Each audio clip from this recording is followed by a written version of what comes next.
c'est Émilie. Aujourd'hui, je vais te parler d'une situation un peu particulière.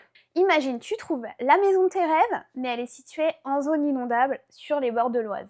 Elle est magnifique, calme, verdoyante, mais évidemment, la question se pose, est-ce que tu l'achètes quand même? Tu vois, quand on parle de zone inondable, tout le monde imagine immédiatement les pires scénarios, mais en réalité, c'est souvent bien plus nuancé. Sur les bords de l'Oise, par exemple, tu es dans un secteur calme, verdoyant, loin de l'agitation urbaine.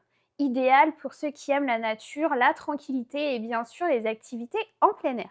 La pêche, les promenades en bateau ou même le jet ski sont des plaisirs à portée de main. Tu es dans un endroit où la qualité de vie est exceptionnelle. Et pour les amateurs de nature, ces zones sont un vrai havre de paix. Tout ça sans parler de l'air pur, du calme et de la beauté du paysage. Mais bien sûr, acheter en zone inondable demande des précautions supplémentaires. Il faut se renseigner sur les antécédents des crues, vérifier les solutions d'assurance adaptées et ne pas négliger la préparation d'éventuelles inondations. Mais il y a aussi des mesures que tu peux prendre comme l'élévation des fondations ou même la mise en place d'une haie anti-crue. Alors, comment vois-tu les choses? Si tu aimes la nature, les loisirs d'extérieur et que tu te sens prêt à gérer les risques, cette maison pourrait être un excellent choix pour toi. Et cerise sur le gâteau, les maisons en zone inondable peuvent parfois être des opportunités à saisir avec des prix plus abordables que dans les zones classiques. Alors, tu ferais quoi?